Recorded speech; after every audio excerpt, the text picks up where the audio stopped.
Hello and welcome to the next episode of East Meets Swiss. There is something about open source software that I still find difficult to fully understand.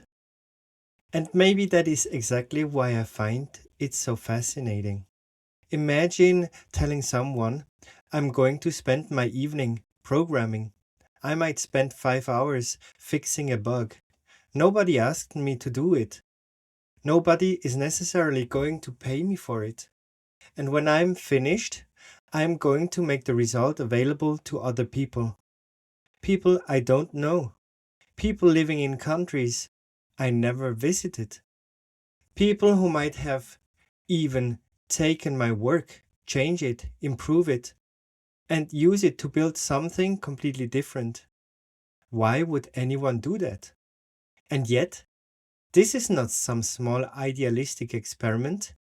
Open source software has become part of the technological foundation of our world. Linux is probably the most famous example. Today, Linux is used in servers, cloud infrastructure, supercomputers, embedded systems, networking equipment, and countless industrial applications. Corporations worth billions depend on technologies that grew out of open collaboration. And that raises a fascinating question. How did we get there here? And perhaps an even more interesting question, what does open source tell us about human beings? Linux began in 1991. A young Finnish computer science student named Linus Torvalds started working on his own operating system kernel. At first, this was not a plan to change the world. It was a personal project.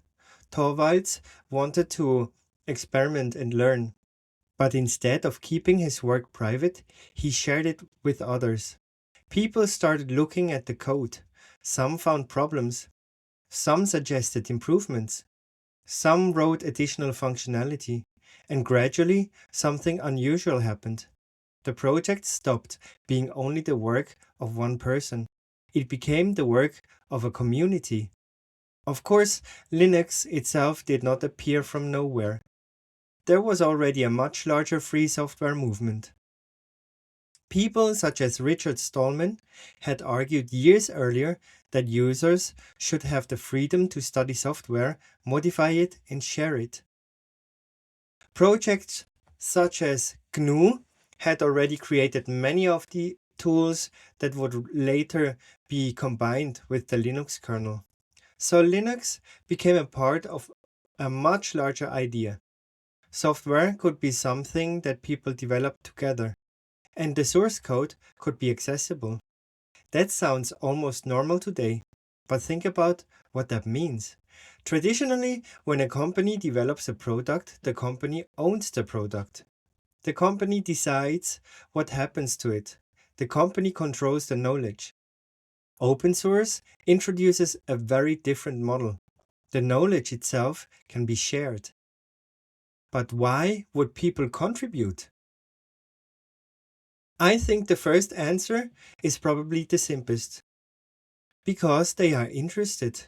Engineers like building things, programmers like solving problems, and sometimes the problem itself is the reward. If you have ever worked on something late into the evening simply because you wanted to understand why it wasn't working, you probably know this feeling.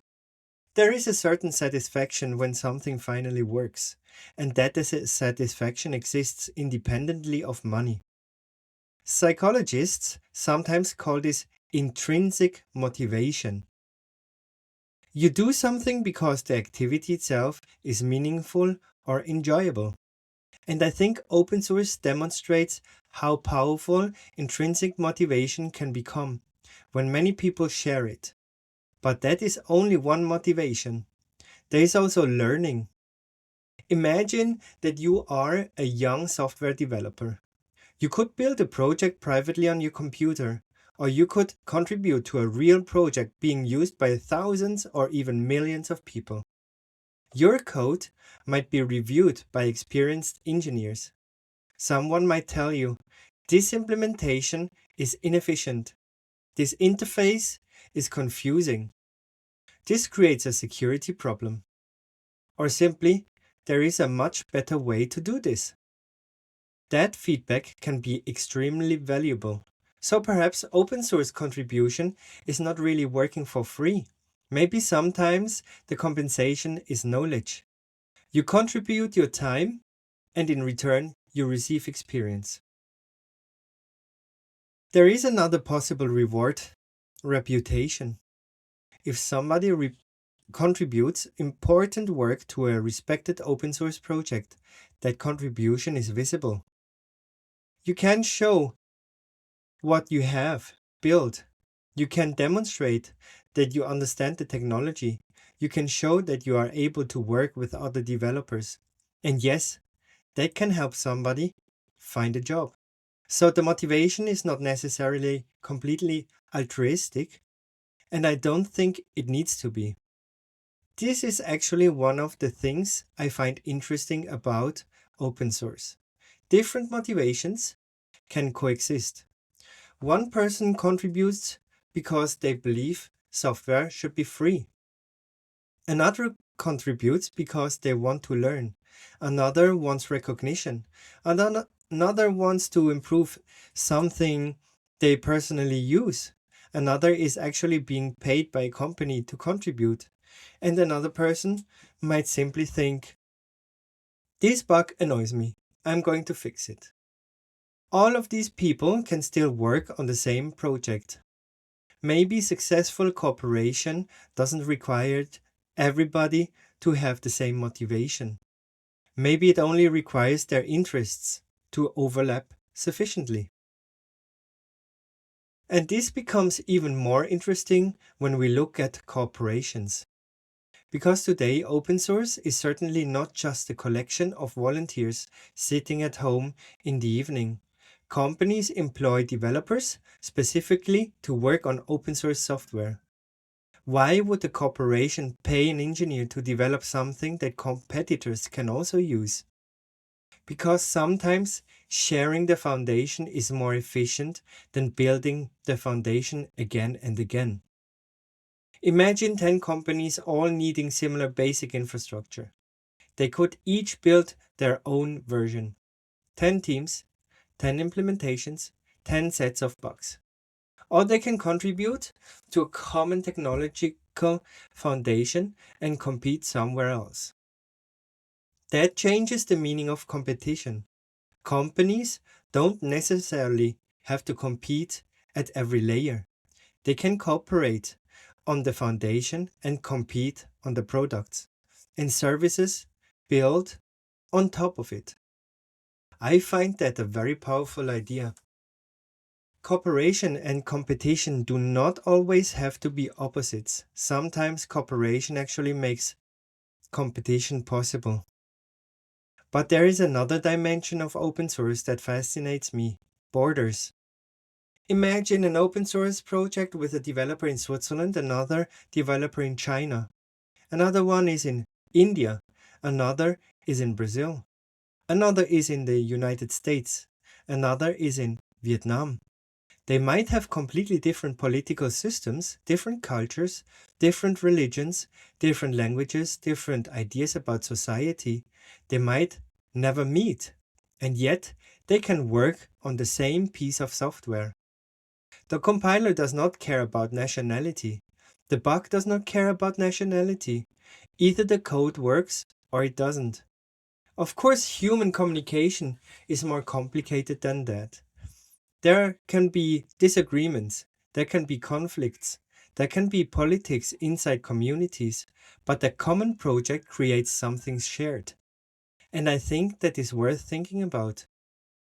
Because much of human history has been organized around borders, countries, territories, institutions, companies.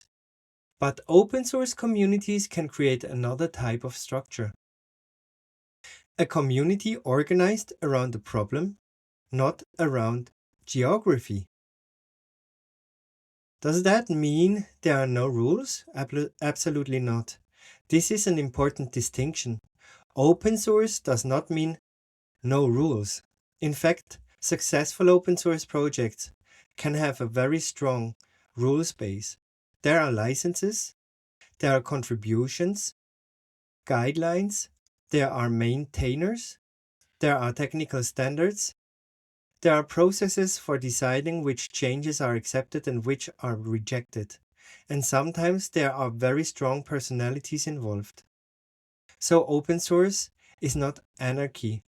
It might actually demonstrate something almost opposite. Large scale voluntary cooperation requires governance. If everybody could change everything whenever they wanted, many projects would quickly become unusable. Freedom requires structure. And I find this very interesting because the same question exists in society. How much freedom should individuals have? Who creates the rules? Who can change them? Who decides whether a proposal is accepted? What happens when people disagree? These are political questions, but strangely enough, they are also software development questions. And this brings me to democracy.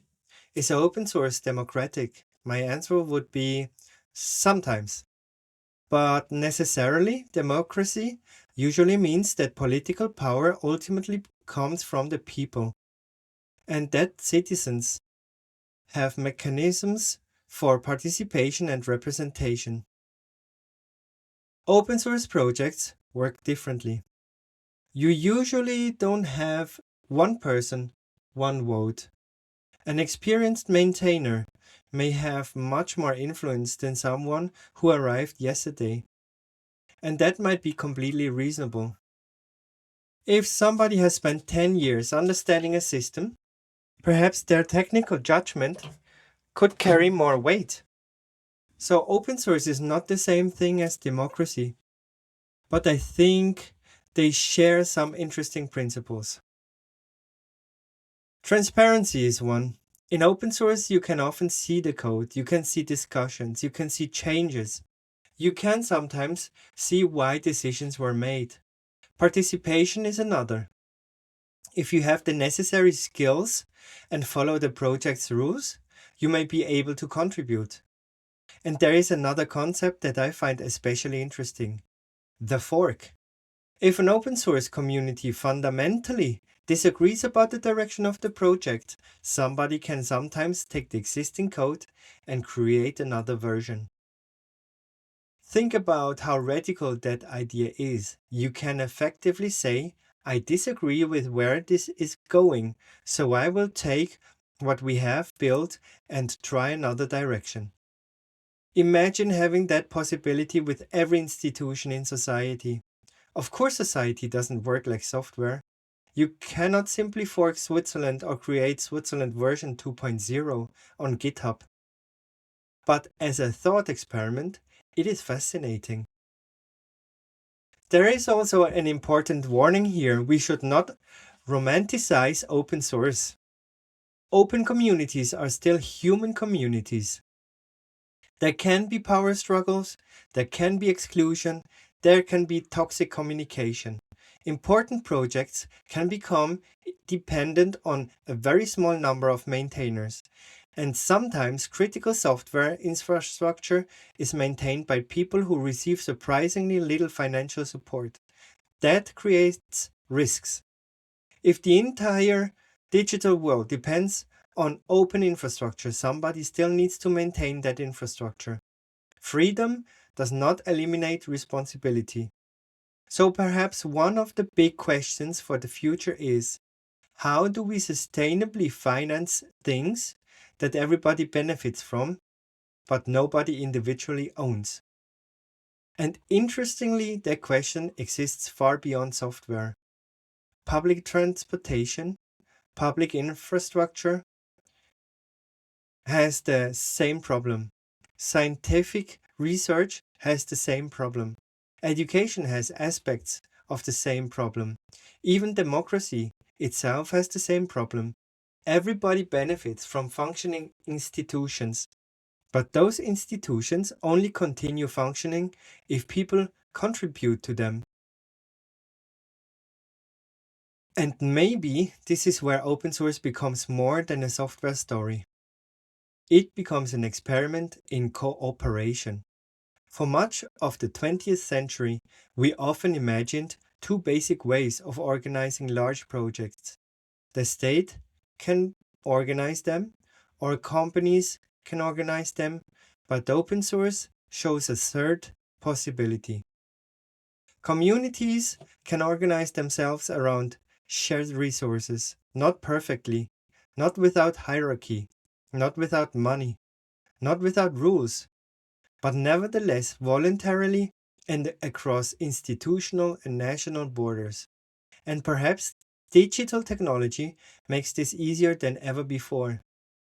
A developer in Zurich can work on something together with someone in Hanoi, Shanghai, Helsinki, or San Francisco. They don't need to live in the same country. They don't need to work for the same company. They don't even need to know each other personally. They need a shared technical language, a shared repository, a shared problem, and some shared rules. This also makes me think about globalization. We usually talk about globalization in terms of trade. Products moving between countries, factories, supply chains, capital, but maybe open source represents another form of globalization. Globalization of knowledge. An idea created in one country can be improved in another country and used in a third. Knowledge becomes less connected to geography, and perhaps this can bridge certain gaps. Not all of them. Access to education, computers, electricity, and the internet is still very unequal. Language barriers still exist, political restrictions still exist, and companies and governments still have interests that can conflict. But nevertheless, open source creates spaces where cooperation can happen despite those differences. That is remarkable. And perhaps there is a lesson here that extends beyond programming. We often assume that people will only work when somebody pays them. We assume that people cooperate because an organization tells them to. We assume that large systems need centralized control. Open source challenges all three assumptions. People sometimes contribute because they care. Communities can form without everyone belonging to the same organization. And enormous systems can emerge from distributed contributions. But open source also teaches us the opposite side. Good intentions alone are not enough. You need standards, you need governance, you need people who take responsibility, you need ways of resolving disagreements, and eventually, you often need money. That combination is what I find so fascinating. Freedom and rules, individual motivation and collective benefit, competition and cooperation, local people and global communities, companies and volunteers, all existing in the same ecosystem. And maybe democracy faces a similar challenge. A democracy cannot work simply because everybody is free. People also have to participate. They have to accept certain common rules. They have to tolerate disagreement. They have to contribute to institutions that benefit people they may never meet. And they have to accept that sometimes the outcome is not exactly what they personally wanted. In that sense, I think open source and democracy share something fundamental. Neither works automatically. Both depend on participation, both depend on trust, both require rules, and both require people who are willing to contribute something to a system that is larger than themselves. Perhaps that is the most interesting lesson of open source. Linux is fascinating technically, but maybe the human system behind Linux is even more fascinating. Thousands of people, companies, and organizations contributing over decades to something that nobody controls in quite the same way as a traditional commercial product. Something that crossed borders, something that became infrastructure, something that started in part because people simply wanted to build something. And today, much of our digital world depends on it. So when I think about open source, I no longer just think about free software. I think about a much bigger question. What can human beings build when knowledge is shared? Participation is possible, and people who have never met decide to solve a problem together. Maybe open source is an answer, and maybe we are still only beginning to understand where that answers can take us. Thank you for listening.